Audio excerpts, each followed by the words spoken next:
好，咁今日想同大家講下896啦。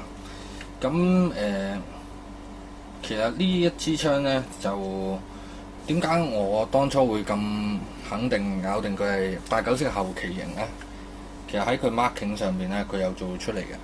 因為呢，喺早期型嘅896上邊呢，佢係會寫日本漢字嘅，唔知896 556小衝咁樣。咁呢，呢個係六字嘅 logo 嚟嘅。咁就算以前日本漢字呢度都有個 logo 啦。咁唔同軍種有唔同 logo 啦。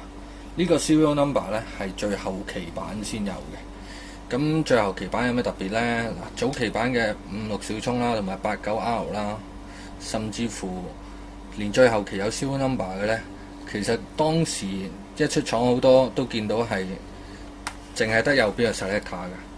咁你會見到班兵哥係咁樣去操作嘅，你真係見到佢係手指公嚟嘅。咁呢個就係幾時出現嘅呢？其實就係、去咗呢個伊拉克之後呢，先至有見到呢一樣嘢啦嚇。咁後尾加嘅，暫時我都睇相，我都見到有呢堆 marking 呢，基本都雙邊。應該話喺雙邊實力睇嘅話，只有呢種 marking 咯。咁我唔係話好 sure，因為即係六字啲嘢其實就真係好封閉。咁另外一樣嘢比較緊要嘅就係話其實大家買支槍翻嚟呢，就唔好用一個你覺得嘅心態玩啊。譬如 AK 係 AK 點玩762嘅夾 AK 夾係點玩啦。咁嚟到896啦，你見到 M4 夾啦，咁上一樣啦嚇。咁你就當佢 M4 玩啦。你咁垂直插夾呢，係會痛苦噶啦，因為點解呢？嗱，喺真槍上邊呢，其實呢一個係一個降衝壓嘅 receiver 啦。稍為留意少少，你見到呢夾井呢係有弧位嘅。咁佢夾井短係點解呢？原因好簡單嘅，你走去 YouTube 睇下一啲六字嘅 video 訓練 video 啦，你會見到佢係咁樣筆隻夾落去嘅。佢一 reload 嗰陣時呢，你玩 M4 係垂直插嘅。咁雖然即係插衝咗，梗係二隊啦嚇，但係實際人哋咧都係咁樣隊落去嘅，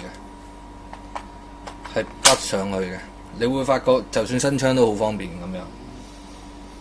咁呢樣解釋咗點解個夾井短啲咯，長嘅我點筆啫？咁我點解要特登喺個降衝壓嘅 receiver 度特登要整個咁嘅弧邊出嚟呢？我接個直不甩嘅係會簡單好多嘅咯。我點解特登要屈隻角出嚟？就係咁用嘅。咁所以你唔好見到 M4 夾，你當佢 M4 啦嚇。要留意下人哋究竟點解咁做啦。咁嚟到marking 啦、夾井啦，仲有一個就係人哋嘅操作手法。其實呢，大家玩慣 AK 咧，都會咁樣去拉嘅。咁我唔係話唔得。但係你一見到，即係你犀利啦！你可以咁拉嘅，嗰個玩具我中意點玩咪點玩咯，係咪先？你吹咩？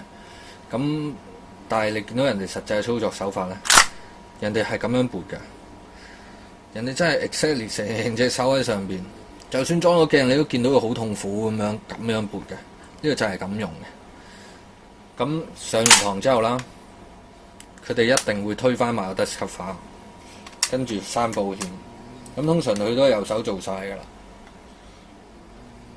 咁嗱，呢樣嘢就係即係你有冇留意佢？喂，點解 charging handle 做個咁得意嘅形狀咧？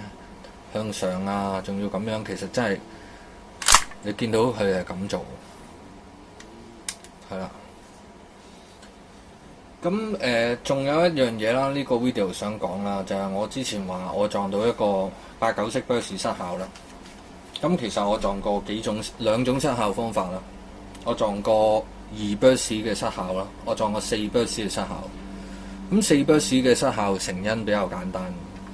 咁唔知你有冇機會撞到啦？其實都唔難。咁2 burst 就比較難 check 啲。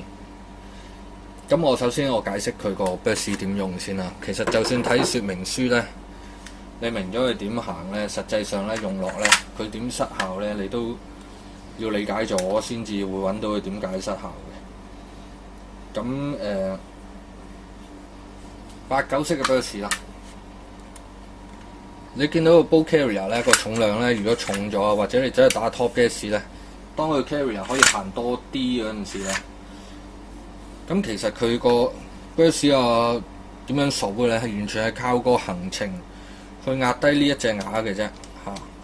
咁所以咧，如果隻煲行多咗嘅話咧，壓得低多咗咧，隻三擊齒就會俾人壓得低多咗啲㗎啦。咁點解會話行得多啲咧？你又要睇下條回盪桿啦。跟住條回盪桿你見到咧，嗱，佢有一段係北化嚟嘅。當你隻煲質量大咗同埋速度大咗嗰陣時，佢一定會撞得佢坐深啲嘅。咁你一坐深啲，壓縮多咗咧，自然就即係 contact 呢嚿嘢多咗㗎啦。咁喺好偶然嘅情況下啦，其實你會見到支89式係打 burst 唔識停嘅，原因係你隻煲唔夠氣。行到唔晒，壓唔低呢一嚿嘢呢，咁佢咪數唔到咯。但係因為佢個飛機入邊有一組嘢呢，係令到佢唔係好夠氣嗰陣時呢，咁就會令到佢直接就噴晒隻夾啲氣，而煲 back 唔到嘅。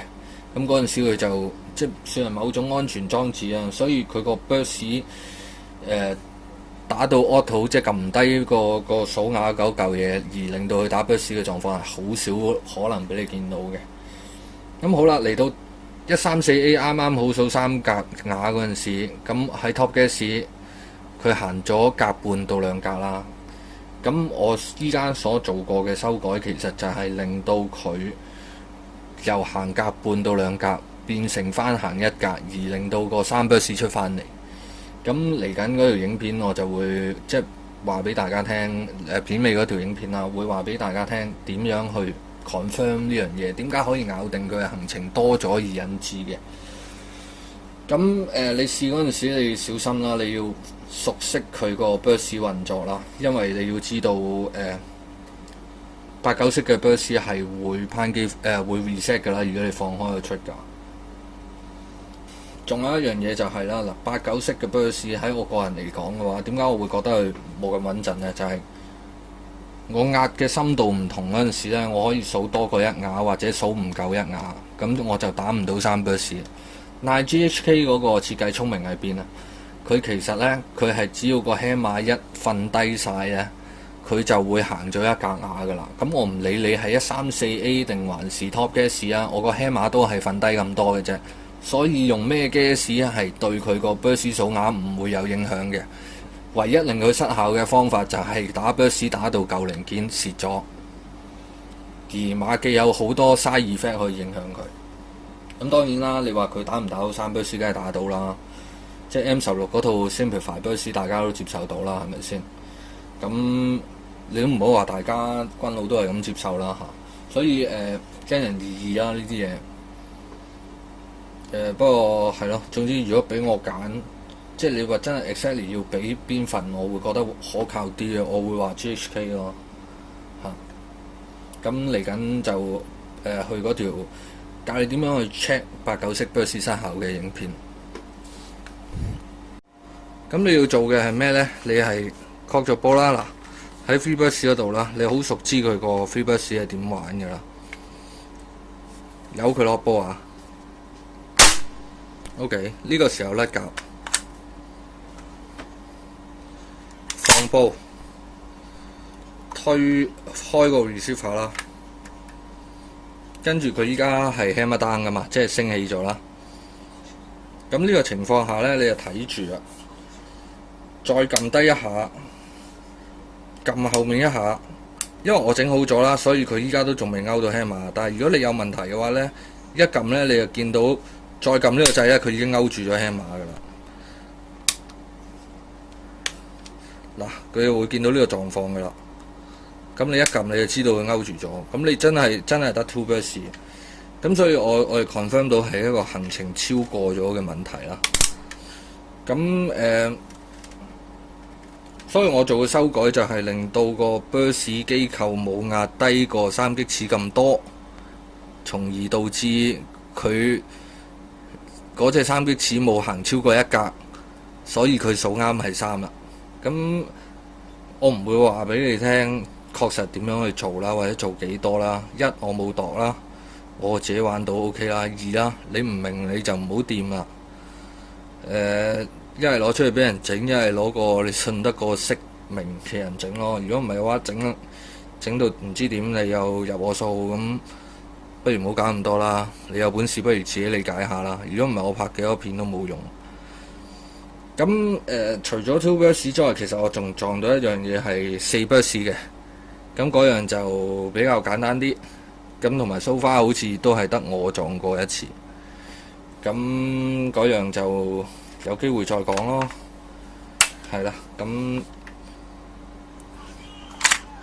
玩槍玩下人哋嗰啲，睇下人哋嗰啲日誌嗰啲演習片，你就知道好多細節位啦嚇，